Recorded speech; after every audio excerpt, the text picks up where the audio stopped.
Hello friends, my name is Amer Ali and I am a corporate trainer. I have done project management professional, project business analysis, scheduling professional and risk management professional. These are one of the top certifications provided by PMI USA. This is PMP certificate.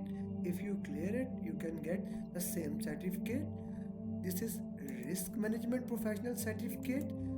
This is professional business analysis. This is PMI scheduling professional. My friend, you can get any certificate whichever you want. Today, our main focus is project management professional. In PMP, there will be 200 questions and you will have 4 hours to complete that questions. My friends, most of the time, if your preparation is good, 4 hours are more than enough to complete those questions. There is no fixed number of questions that you have to pass for the question, but there is general understanding that if you get more than 61% of the question right, you clear the examination. 175 questions carry the same marks, while 25 questions are dummy questions. They are basically given to check the status of the exam or for future questions. There will be a fee and that fee will be 405 if you are a member, and if you are not member you can add $130 in it. You cannot get a certificate for lifetime. The validity of your certificate is 3 years. After that, you need to maintain that certificate by earning 60 professional development unit. For example, now for PMP, you need to have 35 professional development unit to apply for the exam. My friend, when you're applying for the PMP, there are certain criteria. You need to have 35 PDUs. You need to have more than 3 years of experience with engineering or education background, having experience in project management. There are 5 domains of project management. It encompasses initiation and it has value of 13% in exam, planning 24%, execution 30%, monitoring and control 25%, closing 8%. Approximately questions become 23, 42, 53, 43 and 14 respectively. My friends, now let's get to the nitty-gritty of project management. In this 1 hour of class, I will try to cover all the basics of project management, how project management relates to your life. What I normally say is that project management is basically life management. If you can manage your life, you can manage your project, and vice versa. If you can manage your project, you can manage your life. My friends, what we are looking in our life, we are looking for our health, we are looking for our time, we are looking for our cost, we are looking for schedule, we are maintaining our stakeholders, we are procuring things and doing shopping, we are managing the risk when we are traveling, when we are going, we are identifying the resources we required. These are the same things that goes into project management. So although many people think this is one of the most difficult certificate, I don't agree, because if you know your life, you can manage any project. Project is basically defined as this by PMBOK, Project Management Body of Knowledge. It's a reference guide of PMI which is used for the examination. A temporary endeavor undertaken to create a unique product, services or result. This is a very important thing, that the project is always temporary and it always create a services results or project. But there is some scenario when a project is cancelled, endeavor is not responsible, endeavor is not obtained, then the result, which as you can see from the definition, that there has to be a result. Cancellation of a project is also considered as one of the result.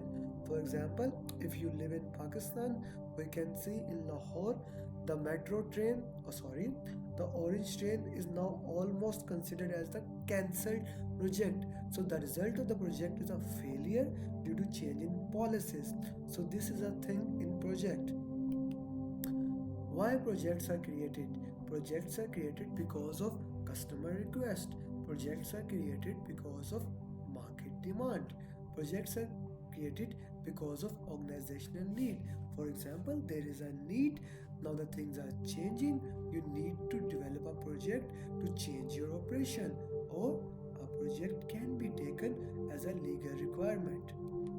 My friends, the difference between the project and operation is that project is temporary while the operations are ongoing.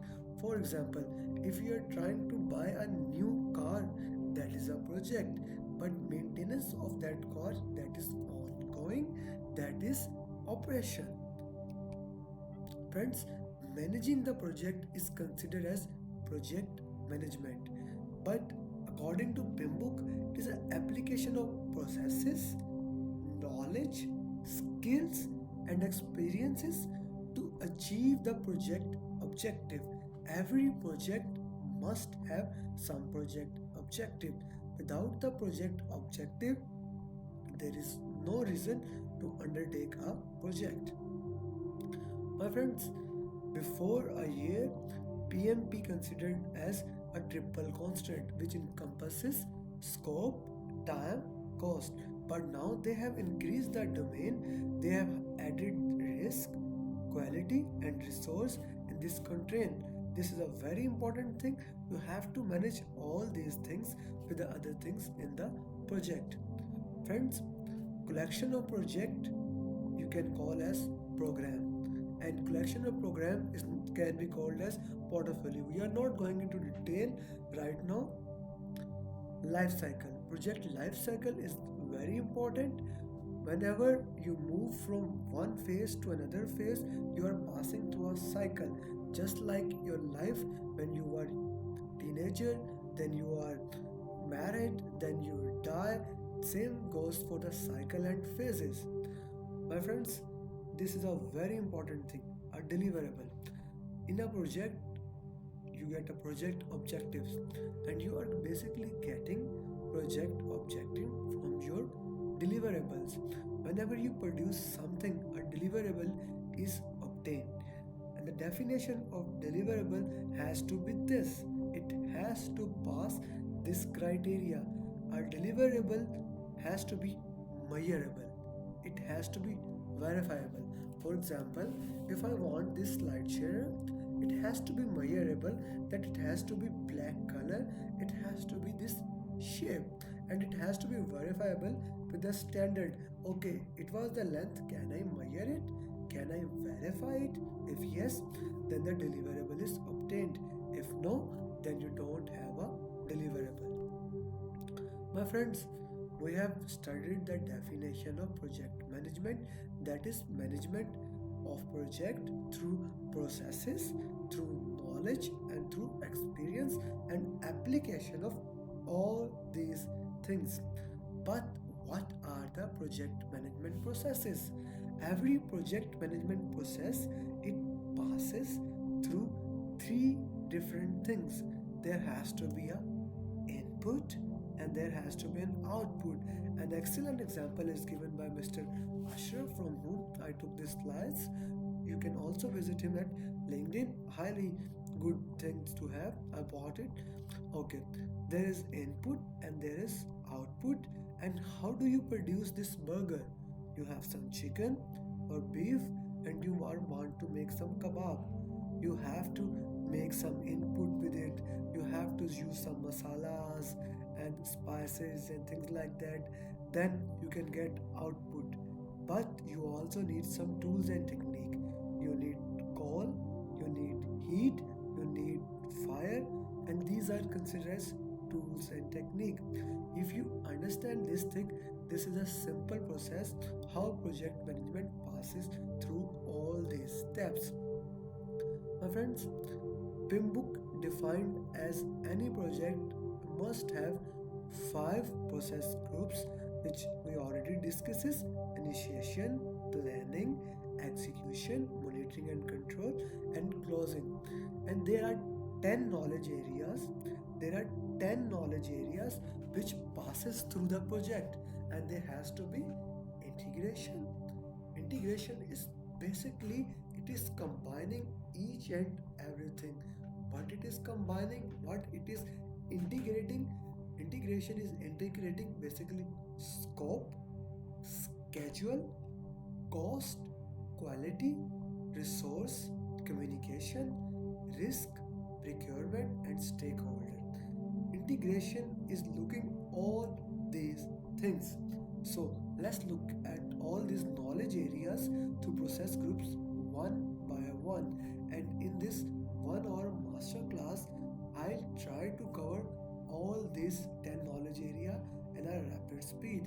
If you think my speed is more, please comment it or write me at amerali138 at the rate gmail.com to all your queries that what do you want to know more about project management and which process you want to learn more about. Okay, this is the magical grid which has been taken from the PMBOK.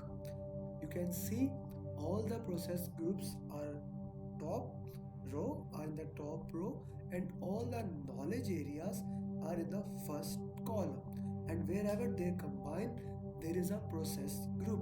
For example, let's look at integration and initiation in the first. When they combine, there is develop project charter, then there is develop project management plan, then there is direct and manage project work, then there is manage project knowledge, then there is monitoring and control project works, and so on.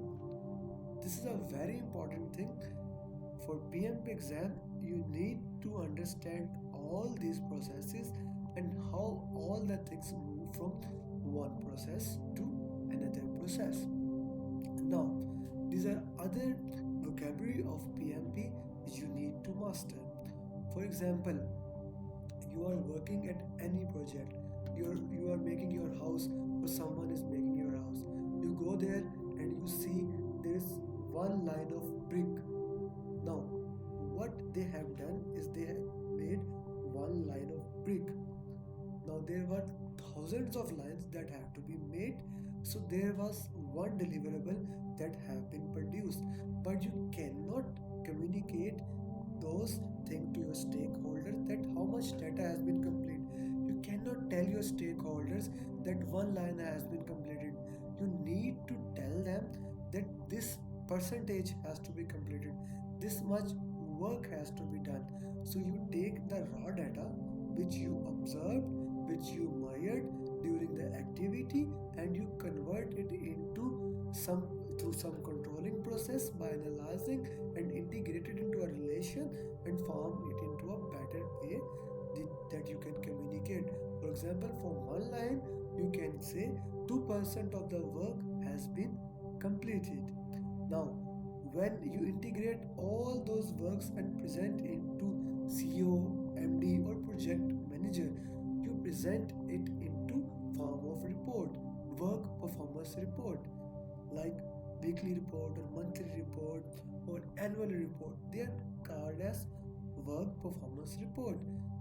PMP defines it as the physical or electrical representation of work performance information compiled in project document, which is intended to generate decision or raise issue, action or awareness. Friends, this is a new terminology that has been introduced recently in PMBOK 6 by PMP, that all the processes have to be tailored, have to be made according to the customer requirement.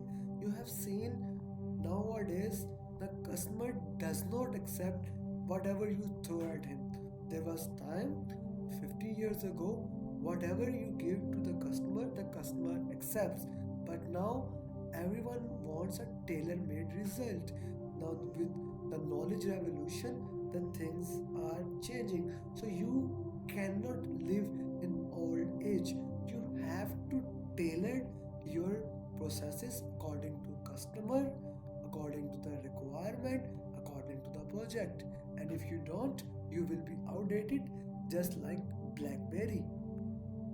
Now, in order to manage the project, there is an office which is known as PMO, project management office, and the purpose of it is coaching, mentoring, training, and overseeing all the activities. There are three different types of PMO. The first type is sportive type. They provide consolation, they provide templates, training, but they does not affect how you do work, and they don't tell you how to do the work. In controlling type of PMO, they support it, they provide the templates, each and everything, but they also audit you. They need compliance, they need you to follow these standards, they need you to adhere to these standards. Then there is a third type of PMO, that is directive, that orders you. My friends, in today's words, most of the time sportive and controlling PMOs are there. In government sectors, there can be directive PMO, but that is now very rare in knowledge revolution world. Now, this is another important terminology that you need to understand for your PMP exam. That is enterprise environment factors. My friend, wherever you are living, what are the circumstances, what are the culture, what is the work authorization system, how things are done, that is enterprise environment factors. It can be legal structure, it can be the infrastructure, it can be a religious thing, that all of the things are enterprise environmental factors. Known, unknown politics, it's also enterprise environment factors, and they play a special role in project selection. Friends, the second thing is OPA, or organizational process asset. Policies, procedures, plan, lesson learns, all these things are organizational process assets. And you can see this is the details. Now, according to PMBOK, there are different type of organizational structure, and organizational structure defines how the project is selected, how the project is executed. And these are some of the organizational structure. You need to understand the most important structure, and that is the functional type structure. In functional type organization, the functional manager, he has the most of the authority. He take all the resources under him, and he can guide all the things. The functional manager has the most authority. It's a functional organization. And then you need to understand the matrix organization. In matrix organization, the power is shared between project manager and the functional manager. Matrix can be strong, weak, or balanced. The strong matrix, the project manager will have more power. In balanced matrix, the power is shared, and in weak matrix, the power is with functional manager. The weak matrix is close to the functional organization, and the strong matrix is close to the project oriented organization. If you talk about Pakistan, Descon and Al Bario and Entrance Hydro is considered as project oriented organization, whereas PEL, PACGs, these are functional organization. Functional organization at some time can become a weak matrix or strong matrix organization. And then you have PMOs, they vary according to nature. Okay. Now, what is the role of project manager? My friend, the role of project manager is just like the role of coach, the role of orchestra in opera. He have to control each and everything. But if a project manager is going and doing micromanaging, this is not the thing he should do, because in today's work, the project manager must train his team. The project manager must delegate. He must help his students, help his team, and develop them. If he manage everything, he cannot do the project successfully. He has to know the technical knowledge, he has to have leadership skill, and he have to have the knowledge of business. If he is unable to know these things, he will not be considered as a good project manager in the 21st century. And because of these three things, the technical, leadership, and strategic, the PMI have made this PMI triangle: technical project management, leadership, and strategic. My friends, in June, the PMI is changing, and most importantly, that these three things will be the most important things after that. Okay, you have learned so far, you have understood so far. Let's see the next lecture. Okay, now we were discussing about integration. At integration, basically you are compiling each and everything. Integration is really the role of project manager. He cannot delegate integration to anyone. If you can say project manager as an integrator, this is the right role. The project manager, the president, the prime minister, the person on the top, it is his responsibility to integrate the complete things. He has to ensure that all the project sponsors, all the stakeholders are aligned to the project objective and everyone is on the same form. He has to build team. Team is simply the most important thing. No project is successful with only project manager. Team is responsible for the success of the project. So the project manager has to understand this, that team is very essential. The knowledge is the process groups that has to be followed. They cannot violate any process group, because if you violate any process, you don't know what do you get, what you don't get. So you have to follow the processes. Then you need to ensure that business is aligned with the project objectives. Most of the time when policies changes or when the objectives are no more important to the business alignment, sometimes it's the best solution to end the project. This is the importance of these things. Okay, now in integration, we have to develop a project charter. Sometimes a developed project charter is given to the project manager. Project charter is an official document which gives the resources, project boundaries, scope, risk, money, and everything, including authority to project manager to conclude this project. It is signed by sponsor at the end. All major stakeholders are in the project charter. Major milestones are in the project charter. Major limitations, risks are in the project charter. Project management plan is the mother of all plans. All plans come under project management plan. Now, in direct and managed project work is the real work is being done. It is the process in which deliverables are being produced. Remember deliverable? A deliverable has to be something which is measurable and verifiable. Then you also have to manage project knowledge. And in the monitoring and control, you do two processes. You manage and control project work. Then you perform integrated change control. There are so many changes in the process. There are so many changes that are occurring in the project domain. So you need to manage each and every change. Sometimes the project manager has the authority to decide. It is within his threshold limit. It is within his range. But most of the time, this is not the case.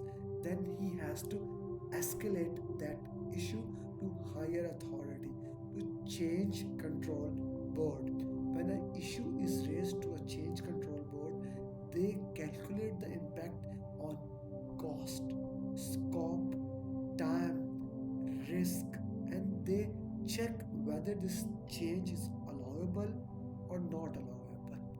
Then, once they decided it, the amended change goes back to the project management plan and it has to be executed accordingly. Then we go to close project phase. Okay, now let's move to the next. We have already considered the tailoring consideration for the project. Why this is not okay? The tailoring consideration for the project and trend and emerging projects. Project charter can be a very detailed document, but I personally planned whenever a project charter is being planned as a single page document, either on A4 or A3. Project charter is simply the one of the most important documents understand it because it gives authority, funds, and high level membership. What, who, how, when, where. All these things are answered at high level in project charter. Now, this is one of the example of input, tools and technique and output. Same sequence is utilized in all 49 processes. I repeat, same sequence of input, tools and technique and output is utilized in all the project.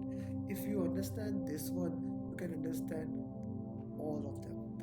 At input, there will be something just like when we consider an example when we are making a burger, we need a raw meat, we need salad, we need potatoes, we need tomatoes, we need cabbage and things whichever you want to put in, mayonnaise and all those things. Then we have the input, but we cannot convert input to output without having the right tools, without having the right technique. We have to mix spices on the meat at certain quantity. The cabbage has to go at somewhere. The ketchup, the mayonnaise, the chicken spread has to go somewhere in between. My mouth is almost filled thinking about all the burger and the yummy thing. Okay, then there will be a bun at downside, then there will be something, then there will be something. One of the thing, then we have to use coal, fire to heat it. What are you using? We are using tool and technique to where we place it. Then we have our burger. Similarly, when we are making project charter, we have some business documents. We have business case, benefit management plan, why this project is being used. Then we have agreements, the agreements or the contract, whatever you may call according to your tailoring processes. Then we have organizational process assets. Remember organizational process asset? This is one of the major input that you will see in most of the processes. Then there will be environmental factors. We studied also environmental factors. These two input, number three and number four, organizational process asset, environmental factors, they mostly go in all of these things. Now, the topic is 12 project charter. You will have output, a developed project charter or simply a project charter with assumption log. In assumption log, everything is written that right now, because we are at the initial stage, what do we have to assume? What are we considering at this stage that is not important, that we are considering can be constrained or not constrained? What are our assumptions? Then at the tools and technique, we have expert judgment and meeting. Expert is a subject matter expert most of the time, a person who knows about this project. In case of project charter, it could be lawyers, it could be or asset or old project manager, some consultant. For example, in Pakistan, NASPAC is mostly considered for expert judgment. Then there is interpersonal and team skills, which includes conflict management. Conflict always rises, and the best solution to solve a conflict is win-win resolution. Is a win-win resolution. So then you have to facilitate. Sometime a project manager have to facilitate a discussion to reach an agreement. Then there are some data gathering techniques like brainstorming, focus group, interview. Friends, these are the most common techniques that they are repetitive and you are gonna see it again and again in different tools, techniques. We already know about these things. I'm just skipping this thing to give you the main theme. Basically, what is in this? If you want to know in detail about each and every technique, I would suggest that you join 35 hours PDUs so that I can give you in detail what is brainstorming, what is focus group, how you resolve a conflict. I am myself considered as one of the top facilitator in Pakistan because I am working with William Uri on conflict management. I've studied all his book, I am getting in contact, and I'm also working with Marshall Goldsmith, which is giving me an idea of how to do facilitation. So if you join my class, This can also help you in long term. Okay. Now, the same way we develop project management plan, and these are the input tools and techniques and output of that. You see, the output of last process was project charter, and we have here EA, OPA, all those goes, and we have project management plan.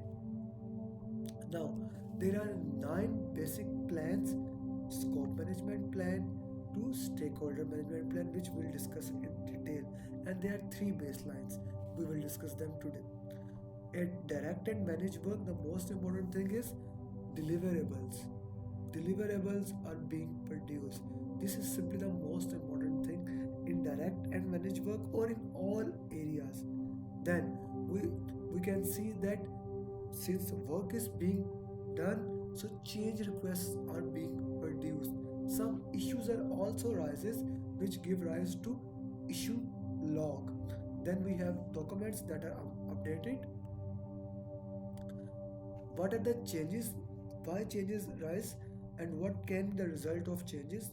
When a change is approved, either it can be a corrective action, it can be a preventive action, it can be a defective. What is preventive action? Preventive action is something that you do before a defect rises, and this is the best thing that can happen in a project. Before an issue arises, you saw it, you foresee it, you solve it, and then you change your project accordingly. What is a corrective action? Okay, the problem has occurred, but still you can change it according to the project limitation, according to the threshold limitation, and can realign the project in the same way. But if you are unable to modify it, unable to make it according to the requirement, then you have to repair in the defect repair. Okay, we already discussed these two things. Now the other areas: manage project knowledge. Same thing goes, and the input tools and technique and output. Now we are at monitoring and control. Basically, this is one of the most important tasks of project manager. The project manager tracks, review, report the project progress against actual project progress against the planned actual and planned, what we have done, what was supposed to done, and he reports it to his higher authority.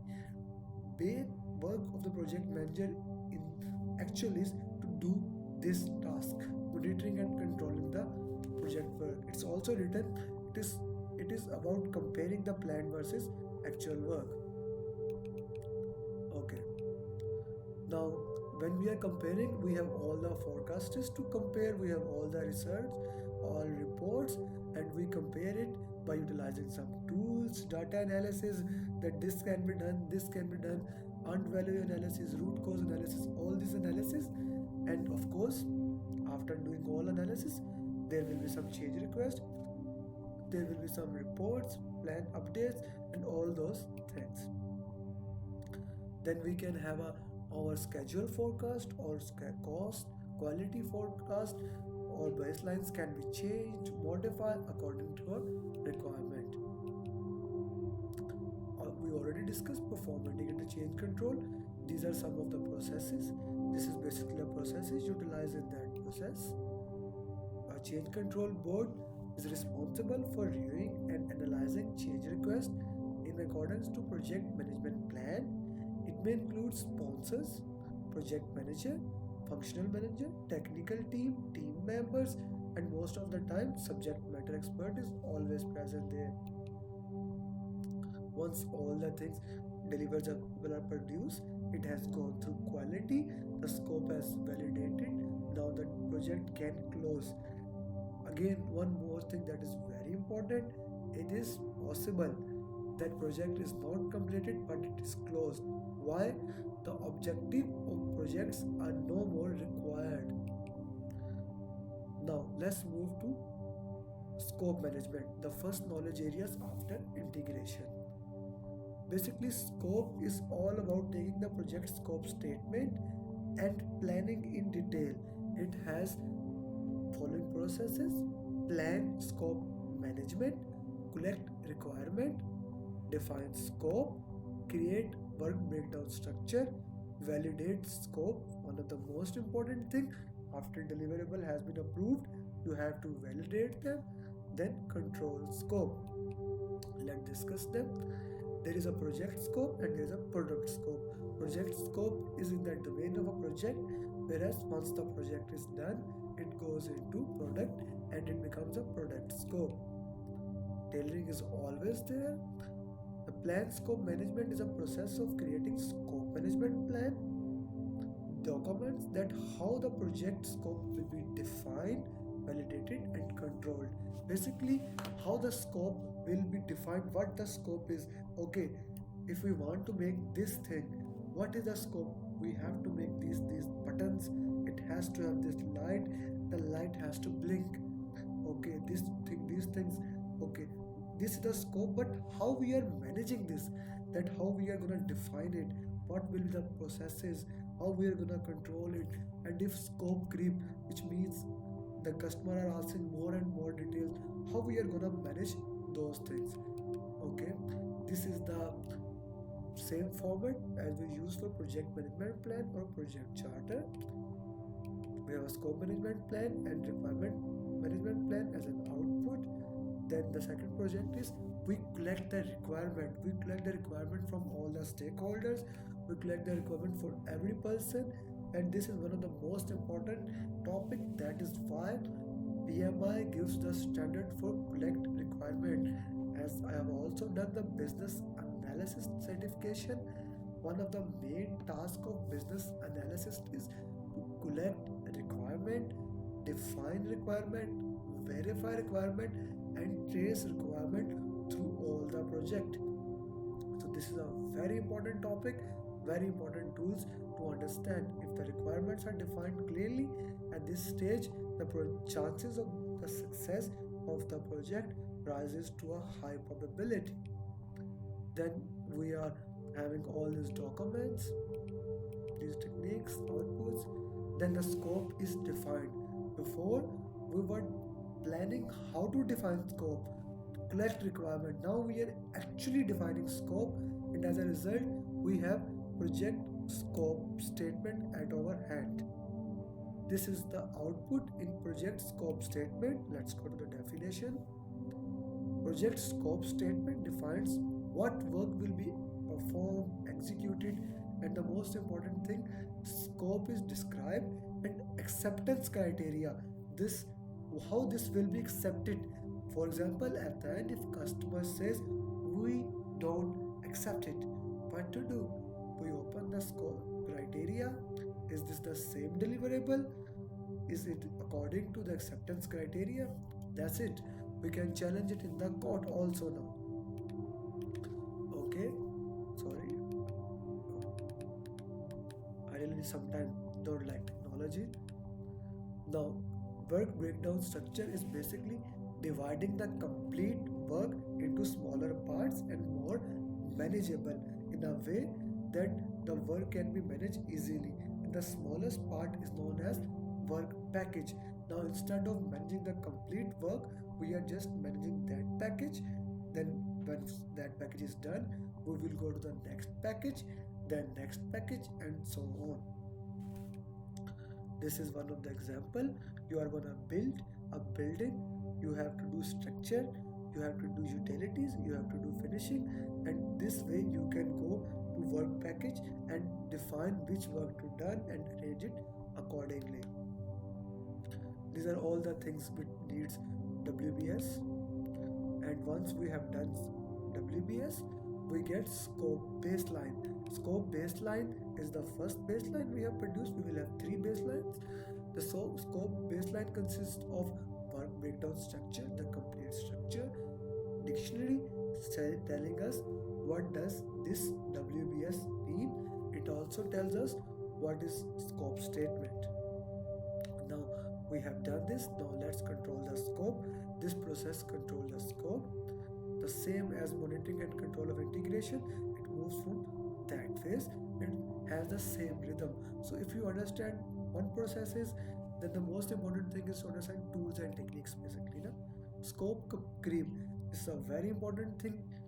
The uncontrollable expansion of project or product scope without adjustment of time, cost, and resources. This is the habit of customer in today market.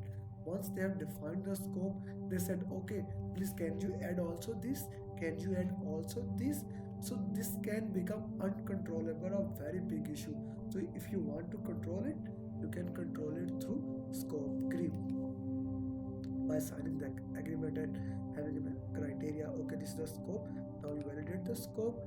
What is validate scope? At control quality we do internally. Now this is a very important slide. You produce a deliverable.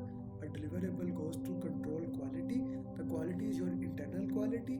You check it yourself. This is okay, this is okay, this is okay. You may have some checklist, you check it. According to that, now your deliverable has become verified. Once the delivery is verified, you have checked it, you call the client to check it. When he checked it according to the scope, he verified that, and that is formally accepted, and that deliverable will become accepted deliverable, and then it goes to the closing the project. Okay, these are the tools and techniques of that. Now the same journey, you have project charter. From project charter, you develop a project management plan. From project management plan, you make a deliverable.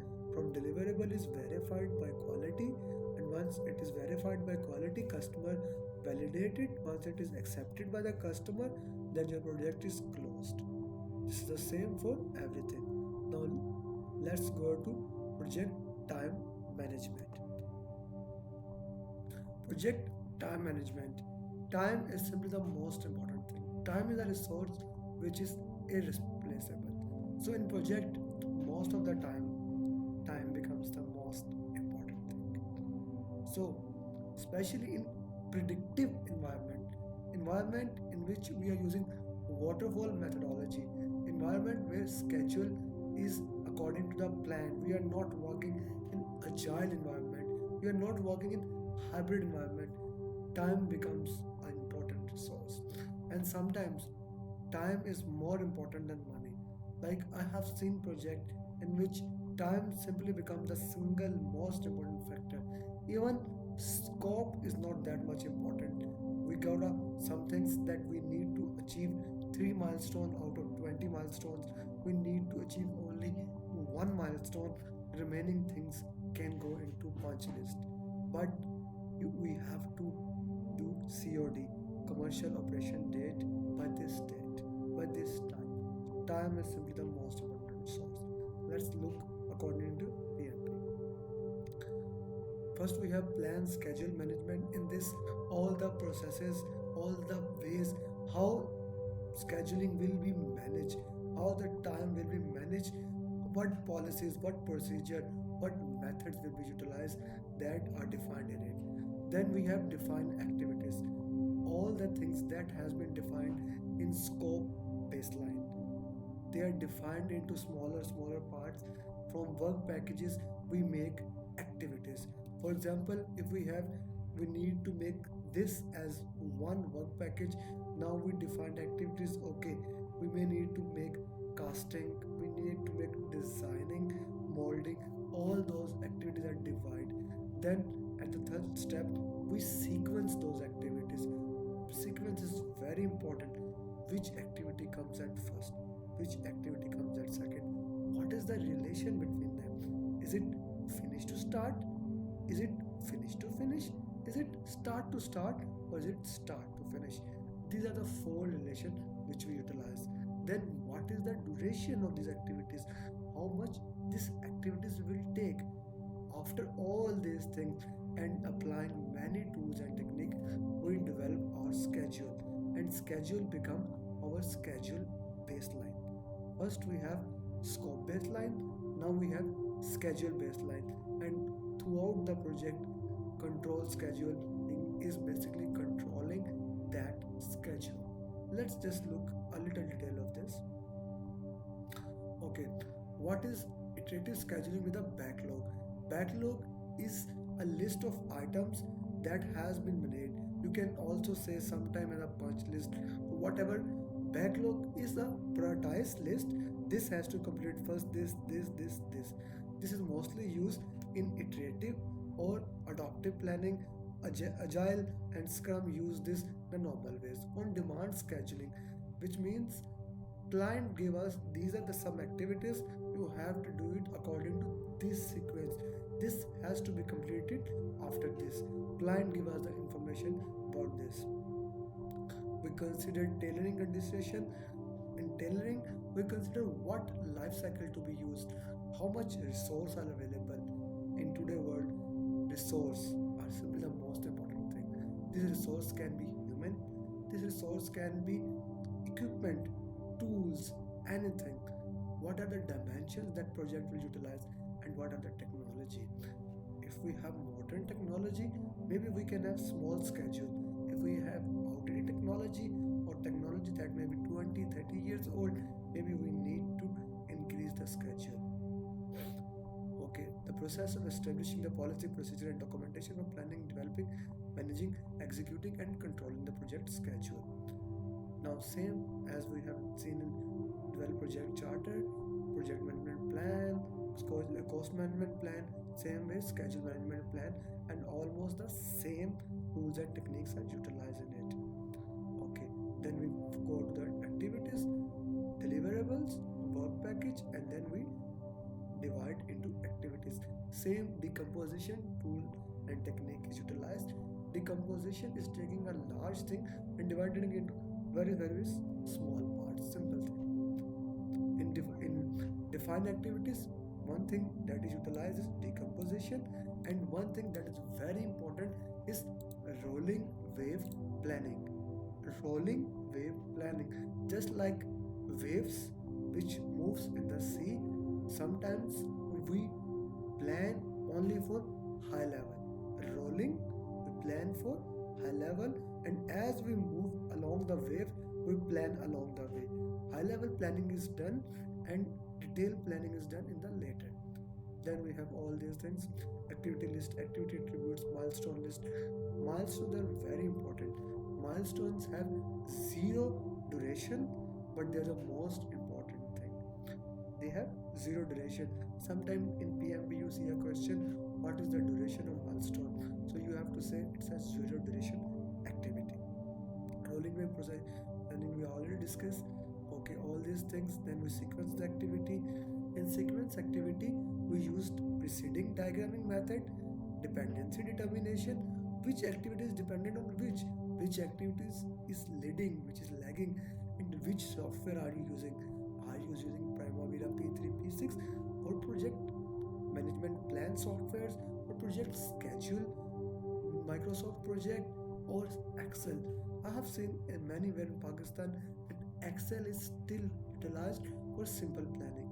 For complex planning, you need to have Microsoft project, and if you need have a big structure, maybe you need to use Primavera P3, P6.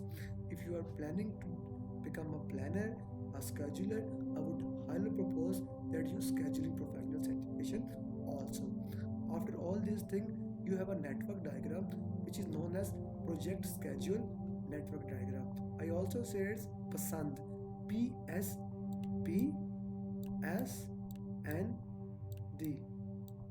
project schedule network diagram. This looks something like this, that from A to O and all the linkages. My friends, this is called nodes, and these nodes are connected by these arrows. Arrow shows that after A there will be an activity B. You can also say it as activity on node. Now these are the four relationships that are utilized. In dependency, you can have mandatory dependency and discretionary dependency. Mandatory dependency can be internal or external. This means that internal dependency mandatory may be like that. Before installing the iron parts, you have to do excavation. This is a mandatory dependency. You cannot do one activity without the completion of other activity. This is our internal. Sometimes governments or other sectors, they put some legal compliance that you have to do this thing before doing that thing. For example, if you are making a septic tank, you need to get approval from the government, you need to clear the land, you need to do many activities. These are known as external mandatory dependency. Then there is discretionary dependency. This means this is your choice, this is not mandatory, but these are considered as the best practices. For example, at Androids we have utilized that we can do activities in these ways. Then we have lead and lag, their name is clear. Further, this can also be cleared. We then estimate the activity durations. Now, as you can see, tools and techniques are most important. If you are unable to understand any tools and technique, just message me at my Facebook or email me at amerali138@gmail.com. I will reply you within 24 hours about your query, how you can do anything. Now, let's see what we have: input, documents, activities, all those things, resource breakdown structure, telling us which resource will come when, resource calendar, all those things. Analogous estimating. This means analogous, analog, almost the same, almost the same.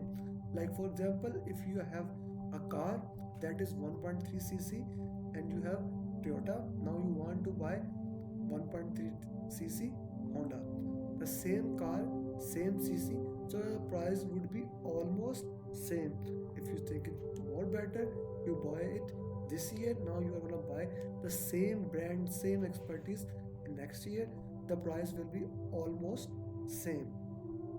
Then there is parametric.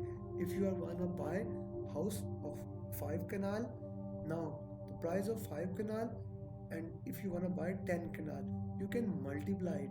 5 multiplied by 2, this will be the price of 10 canal. Same goes for everything, you get an idea. Then we have 3-point estimating. When we are not sure about 1 point, what can the price, we use 3 point. Okay, this can be minimum, this can be maximum, and this we think will be the best guess. We took an average and we make it the thing. My friends, 3-point estimation is most utilized. Now when we are doing the estimation, we can go top to down or we can go from bottom to up. For example, now we have activity list, activity attributes, work package. We can add duration of one work package and we can add and go on the top. My friends, I am going in detail of these tools because the same tools and technique are gonna use in the cost. You can also do alternate analysis and you have to have reserve analysis. Reserve is the amount which you have for any kind of risk. There are two kind of reserves. One is contingency reserves. Contingency reserves are the reserves which are for known unknown, which are for the risk that arise in the project and which can arise, the probability can be very low, but they are expected that this issue can happen. And then you have management conserve, which are for unknown. You don't know, will there be earthquake? You don't know, there can be war, anything. So you have to have some time, some money for that time. Then you have decision and meeting, you have output, duration of estimate, basis of estimate, and so on. The same activities explained here. Okay, now we develop a schedule. The process of analyzing activity sequence, duration, resource requirement, and schedule constraint to create the project schedule. It is a most difficult, most important thing to develop a schedule. You have to think about thousands of things. As you have seen that these are all the things we are going to have: project management plan, schedule management plan, scope baseline, project document, activity list, basis of estimates, each and everything, resource calendar, which resource will come from, if resources are shared between multiple projects, which resource you can have, which resource you can't have. All these things are added. Then we have critical path method, resource optimization. All these techniques are utilized to use this thing. And this is how basically you develop a schedule. Once your schedule is developed, you do what if scenario analysis, what if that happened, what that happened, what are the leaks, and you utilize schedule compression techniques. Schedule compression techniques, you will see question about this in your PMP examination. There are two types of technique. One is fast tracking. In fast tracking, you utilize parallel resources. If one activity is doing and there was a relation of A to B, the linkage, instead of completing the A, then starting the activity B, what you do, this is A, this is B, you start A as well as B. You check which things can be done in parallel. Remember, when you are doing fast tracking, your resource get more and your cost increasing. And the second thing, when you fast track does, some of the time it is not possible to do it. Okay, there is also resource optimization and critical path, which we will look. There are four things which we can utilize resource optimization, and there are two ways you can optimize your resource leveling. What do?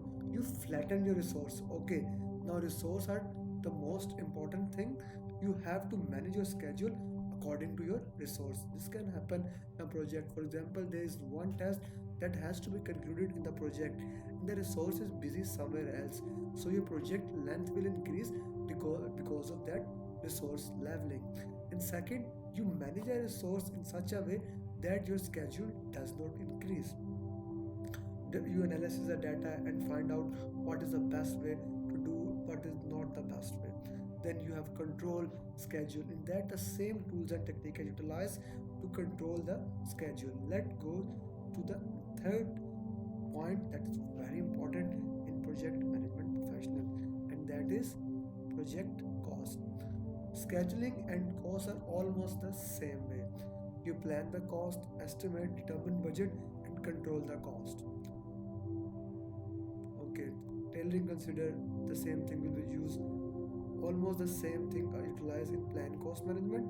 You have a cost management plan, you do alternate analysis. The same, this is the important thing. You determine how much accuracy, plus minus 5%, plus minus 15% of cost you are going to use. Which units of measure you are going to utilize? Will it be rupees? Will it be euros? Will it be dollars? Which measure you are going to use? What are your threshold? How you are going to manage earned value? Then you the estimation, and you have cost of estimation and basis of estimation. If you look closely, the same tools and techniques are used that were used in scheduling. Then you are now determining budget. Before you develop a schedule, now you need to determine a budget. At budget, you can use top, bottom up cost aggregation, utilizing all the small activities.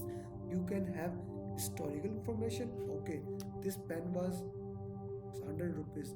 After 2 years, adding information, it should be 115.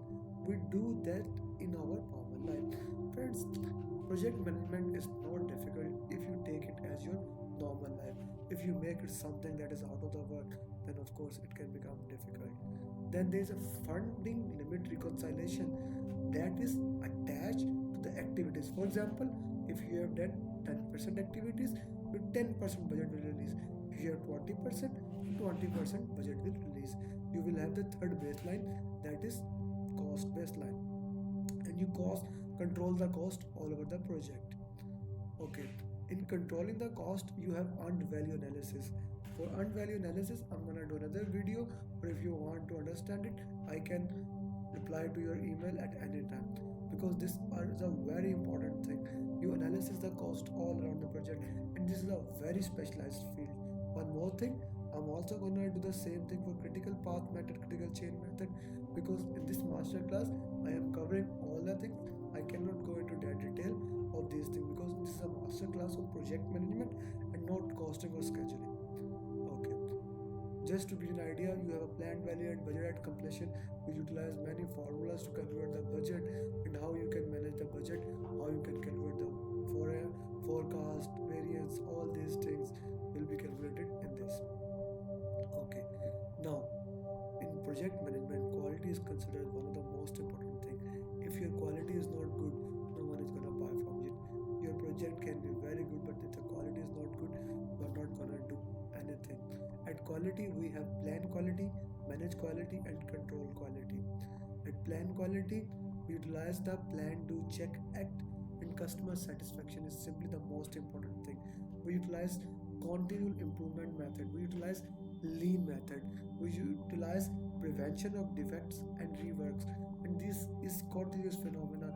You improve yourself, and of course, you look for the safety also. You consider all the quality according to the project situation. You manage the stakeholders by continuous engagement, and you continuously improve. Total quality management says that continuous improvement, or as they say, kaizen. Continuous improvement. Kaizen is a Japanese word which means continuous improvement. Is the most important thing in quality. You can improve it by reviewing yourself, by doing quality assurance and things like that.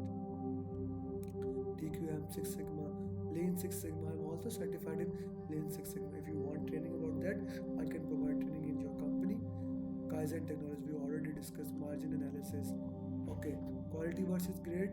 Quality is the sum of characteristic of a product that meet the expectation. Quality is what your customer is basically paying. If you want the green highlighter which has to be shaped like this, and your acceptance criteria is okay, the quality is met. Your grade is actually what are the rank, what are the category, what are the functional, what are the different characteristic. This comes in basically grade. I thought you should know the idea about this, like iPhone and okay. Okay, these are some pioneers in quality. Joseph Juran is considered as a father of the quality. Edward Deming, he has some rules that are very important in quality. Plan quality goes the same way as the other subject goes, but we have some different techniques, benchmarking and brainstorming.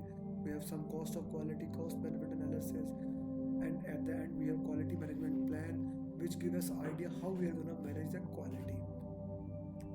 Now, what are the some of the tools and technique, friends? If you can understand this chapter, this has most tools.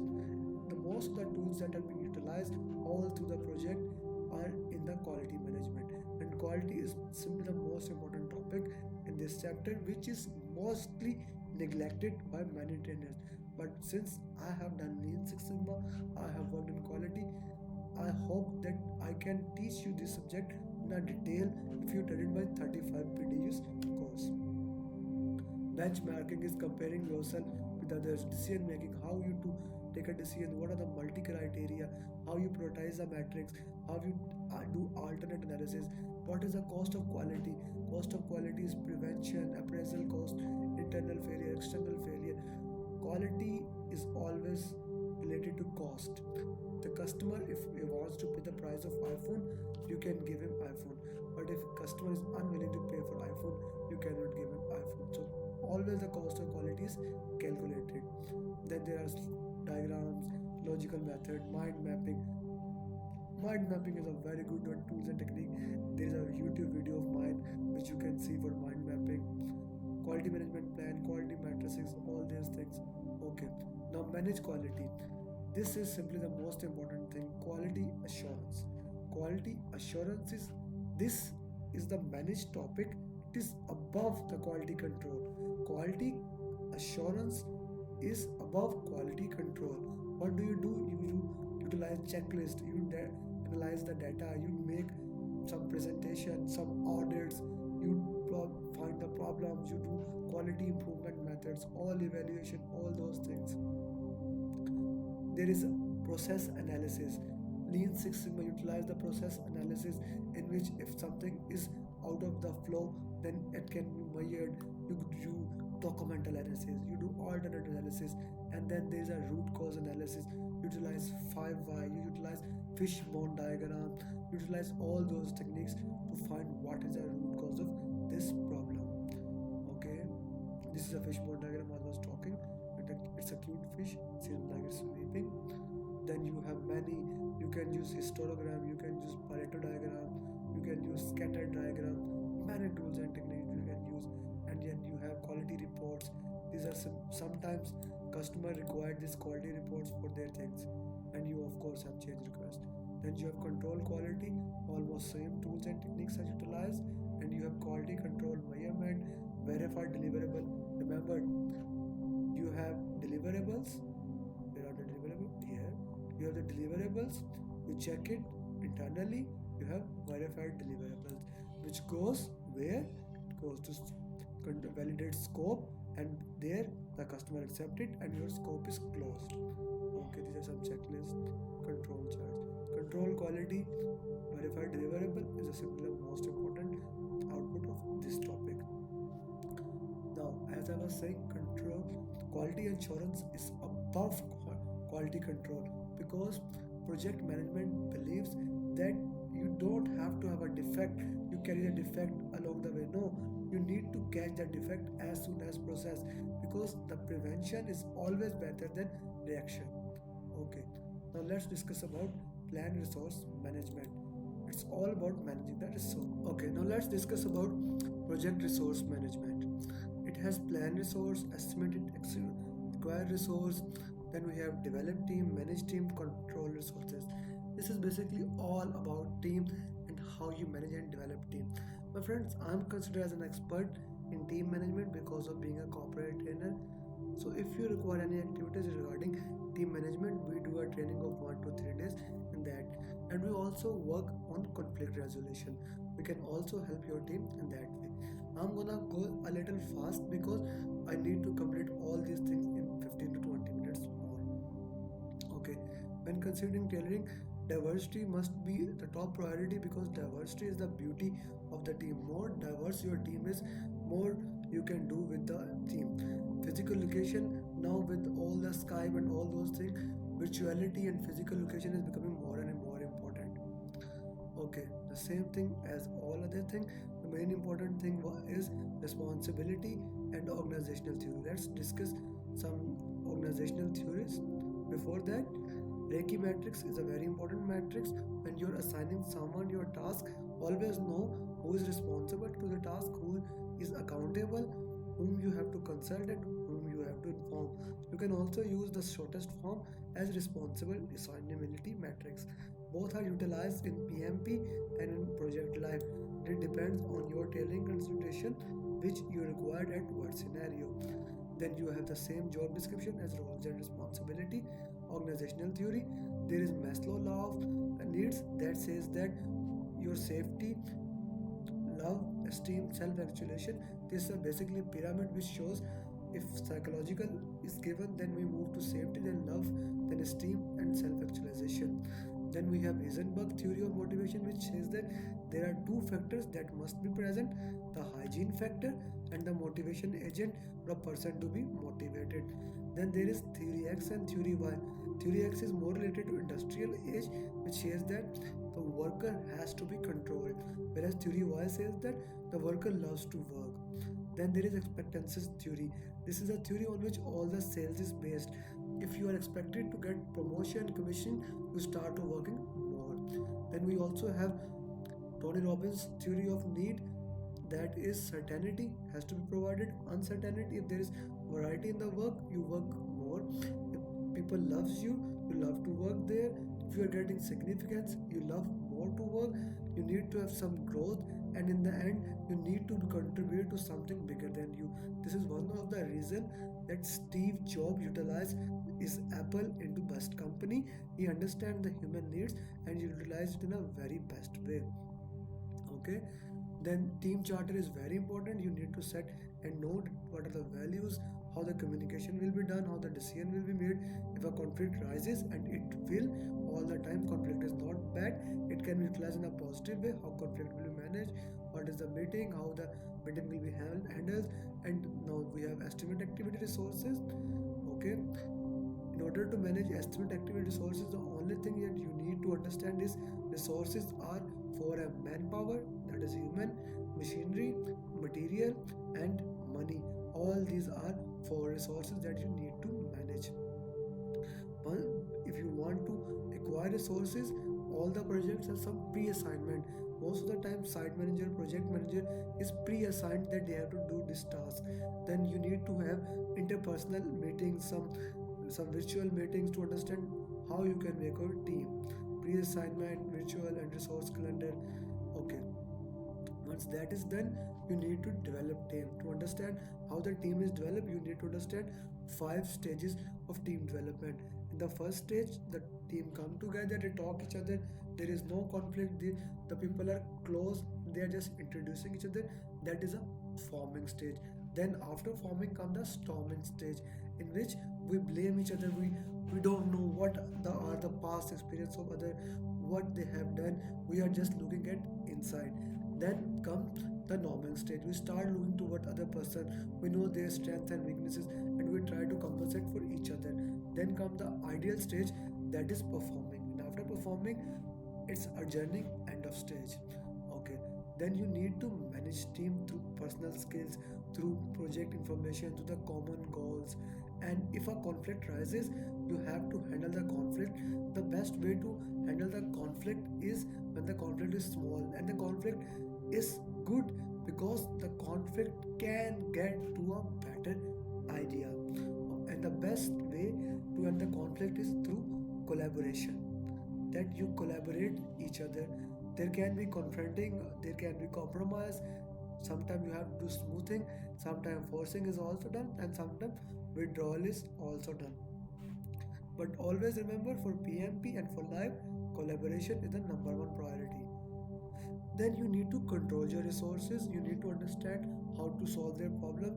You need to have excellent interpersonal skill if you want to become a project manager. Okay, now let's move towards project communication management. One of the important duty of a project manager is to communicate. It is said 90% of the time project manager is just communicating. In communication, we have plan communication is the same, manage communication and monitor communication. Manage communication is the most important in all this. You communicate with your customers, sponsors, other project manager and project management team. The communication can be horizontal, vertical, internal as well as external. Okay, communication can be formal, informal, formal, written, informal, verbal, informal, written.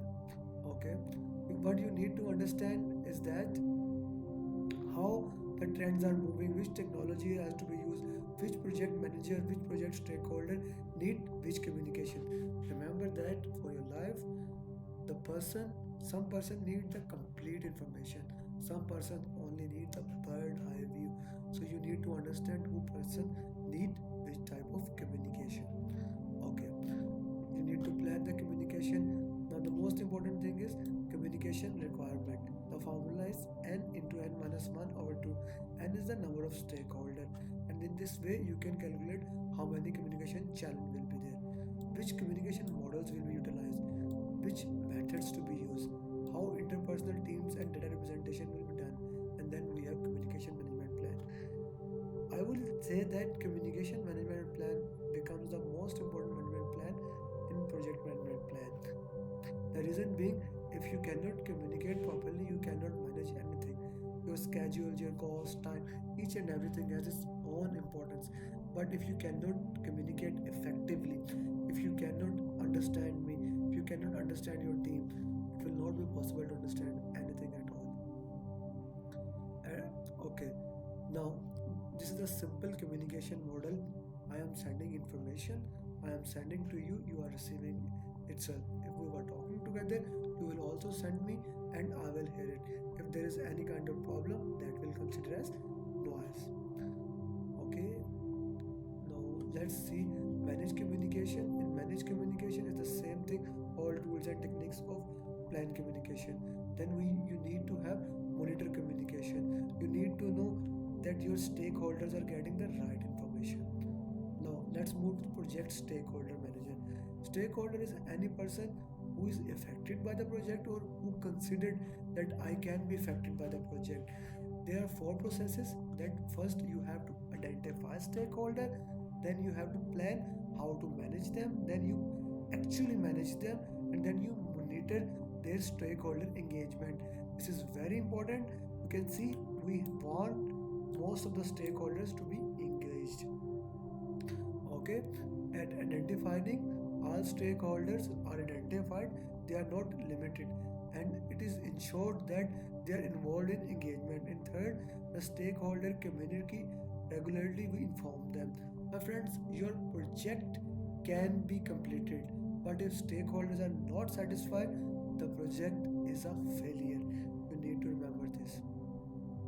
Now you identify a stakeholder, you gather all that data about the project, get data, you gather all the historical information, you do stakeholder analysis by document analysis, you meet, interview, you check the checklist, you get the expert judgment, you look for the project charter, business communication, each and everything you need to check, and you will get a stakeholder registers. Okay, now we analyze the stakeholders by utilizing power interest grid. We make a graph in which at one side is power and at other side is interest, and we manage the stakeholder according to their power and interest. The stakeholder who have high power, high interest, we manage closely. Who have high power and who have low power but high interest, we just inform that. But those who have high power, we need to satisfy them. Those who does not have a power and not interest, we just inform them. Okay, now we plan stakeholder management the same way we are doing all each thing, but in planning this is a very important role. When we have identified stakeholders, we classify all the stakeholders under this list. For example, Amer Ali is unaware, this is his current state. C for current state. We want his sport, this is desired state.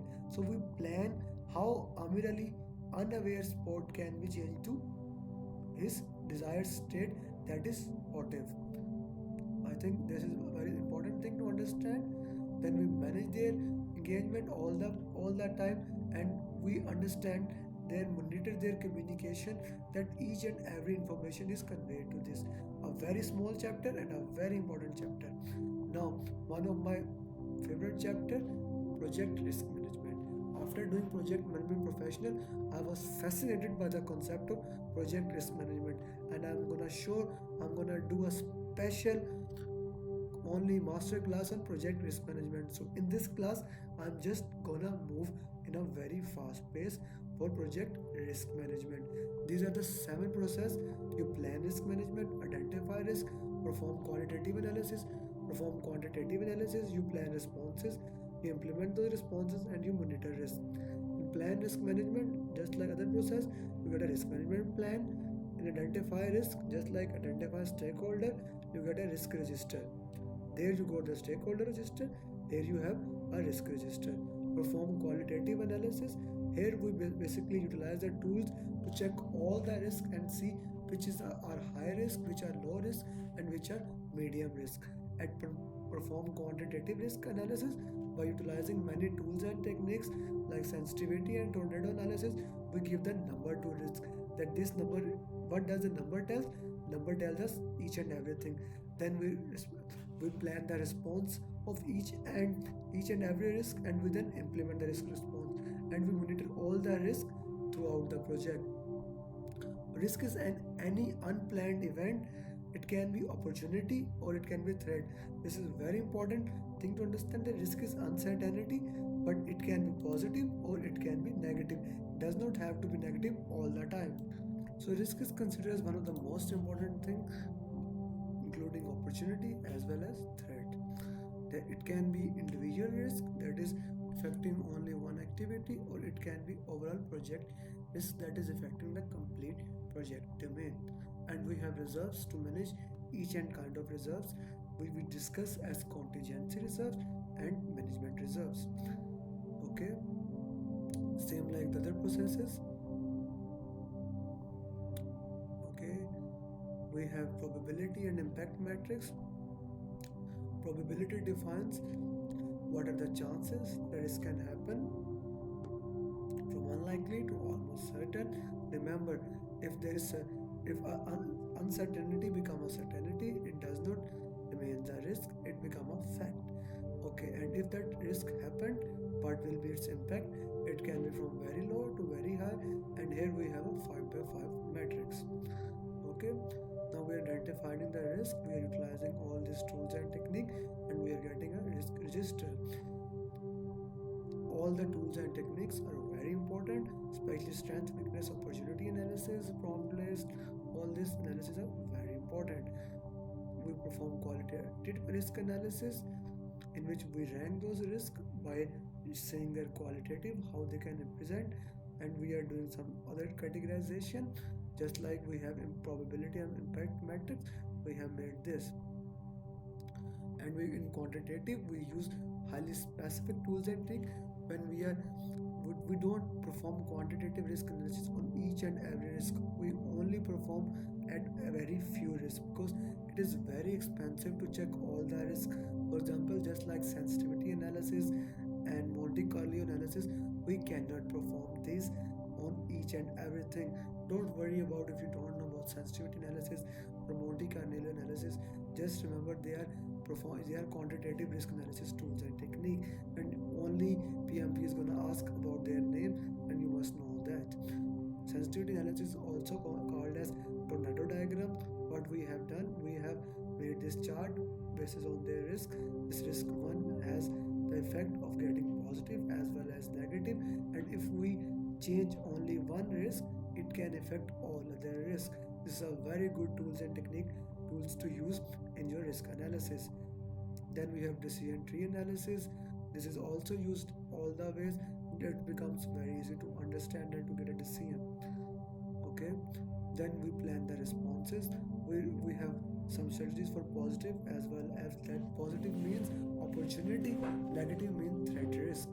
We have also reserves. We have some interpersonal decisions to make. For negative risk, you either avoid the risk if you cannot control, if or you limit the risk, that is mitigation, or you transfer the risk by procuring. Whenever you transfer the risk, you have to pay some premium, just like insurance. You are transferring your risk to someone else, to insurance company, or you accept the risk. It is what it is. I cannot change it. Or the new thing that is introduced in the PMBOK 6th edition, you can escalate the risk to higher authority. We put on their shoulder to decide. Then we have some positive things to do. You exploit it. You utilize all the risk. You enhance yourself. You share the risk. You accept as it is, or you escalate it. Okay. Now you do some data analysis. What to do? You calculate whether to how to basically select all these things, whether to avoid it or share it. We do alternate analysis. We do cost benefit analysis. What will be the effect? What are the contingency result? Will it helpful us or not? Or depending that will it be helpful or not, then we decided the approach. Okay, this is right for us, let's go for it. Okay, this is not right for us, don't go for it, because each and every risk is gonna cost us something, and we are gonna manage some risk, not all, and we need to understand who is responsible for which risk. Then we implement the risk responses, all that we have done. Then we monitor all the risk throughout the project by risk audit, risk assessment, variance and trend analysis, and all those tools and techniques. Now let's move towards project procurement management. Procurement means buying. I'm sure ladies are gonna love this topic because this is all related to shopping and buying those things. Okay, at procurement, since this is our last section, procurement is basically planning the procurement, conducting the procurement, and control procurement. Depending upon the size of this project and the technologies that are available, procurement can be very tricky because it's different for agile, it's different for adaptive. Some of the things are not available. You need to decide about the insurance, you need to decide about the government conditions, how these things are moving, how these things can be considered. So you plan your procure by asking the question what to acquire, whether to acquire or made itself, when to acquire, how to do, and how much. These are some of the questions that you ask to yourself.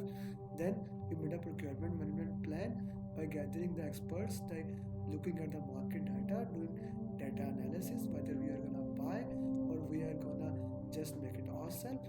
And you can have procurement management plan on all these things. Then you decided on the factors like what is the availability, what is the cost, what is the skill, what are the learned skill. You decided on this thing that either to procure or to make it yourself. Sometimes making yourself seems a right idea, Other thing is, what do you need? Do you need a simple Mac burger or do you need a some good burger? It all depends on what are your needs. Then you need to understand what is the source, how you select a source criteria, and you have your procurement management plan. Then there are some types of contracts that you need to understand. Being a project manager, what is a firm fixed price contract, what is a firm fixed price incentive free contract, what is fixed price with economic adjustment. Then there is a cost dependent contract, that is cost plus fixed fees, cost plus award fees, cost plus incentive fee. Then there is a third, that is time and material contract. Fixed price contract you can say as lump sum contract. Each and everything is covered under those contract. Some of the companies, they give their officer a fixed price contract for work. So when you are signing as a project manager, always understand, are you gonna work for 8 hours? You are gonna pay for 8 hours, 10 hours or 12 hours. So be careful about that thing. Some of the time the scope is not clear. When the scope is not clear, you can have a fixed price contract. In fixed price contract, you can have some incentive fee, that if you make the work earlier, you can get that fee. You can also, if the contract is long, you can have some economic price adjustment, that after 5 years, if the inflation rate increases to that much, you are gonna have some incentive depending upon the economic price. Then cost reimbursement is that all cost is paid plus the cost which is including the extra fee, some award fee and incentive fee. Time and materials are directly, okay, I do this in this time, you pay me for time and you pay me for material. Conduct procurement, this is a very important thing. At some organization, there is a complete department to conduct procurement because it has so many contracts and so many things. The project manager mostly don't do this, but you need to know how to get a bidder conference, how to do analysis, how to advertise your product, how to manage all the negotiation project. Because sometimes you need to select the sellers, you want to conduct the agreement, and as the PMP is changing in the June, they have the different type of these things. Because now all the agreements are being done by project manager, especially in the agile environment. Then at the end, you need to control your procurement. Procurement sometimes goes till the end of the project, so you need to understand how you control your procurement, how you move from the procurement, and how you can control all these things. Friends, in all this introduction to project management, if you have seen, we have gone through all the 49 processes. Now you can understand this big book guide. Now remember, we did develop project charter, then project management plan, then we did this, then we did all the process of scope as well as scheduling, as cost, quality, resource, communication, risk, procurement and stakeholder. And this completes your master class. I hope you like this class, and very soon I'm gonna get a new master class related to, especially to risk, especially for scheduling, business analysis, lean, six sigma, and some of the tools and techniques that are being used in PMP.